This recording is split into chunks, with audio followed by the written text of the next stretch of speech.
যেনেকে এতিয়া আজি এমাহ পাৰ হ'ল জুবিনৰ কোনো ন্যায় পোৱা নাই। গোটেই ভাৰতবৰ্ষৰ তথা অসমৰ মানুহে জুবিনৰ ন্যায় বিচাৰি আছে, কিন্তু পাব লাগে। সেইটো কাৰণে আমিও আজি এই অনুষ্ঠানভাগ আৰম্ভ কৰিছোঁ, যাতে জুবিনৰ ন্যায়টো সোনকালে হওক আৰু জনসাধাৰণৰ যিটো বুকুৰ খুধুৱনি সেইটো সোনকালে মাৰ যাওক। আমাৰ সেইটোৱে প্ৰভু ভগৱন্তৰ ওচৰত প্ৰাৰ্থনা, আৰু জুবিনে সোনকালে ন্যায় পোৱাটোৱে আমি সকলোৱে বিচাৰিছোঁ। এয়াই মোৰ ক'বলগীয়া।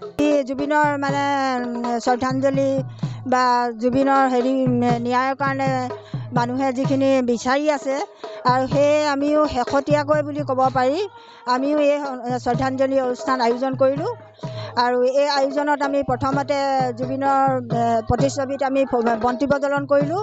তাৰপিছত আমি ভকতৰ দ্বাৰা নাম প্ৰসংগ কৰিলোঁ, আৰু সেই নাম প্ৰসংগত আমিও নামত অংশগ্ৰহণ কৰিলোঁ। তাৰপিছতে আমাৰ চাকি বন্তি জ্বলোৱা গোটেই গাঁওখনতে সেই অনুষ্ঠানভাগি হ'ল।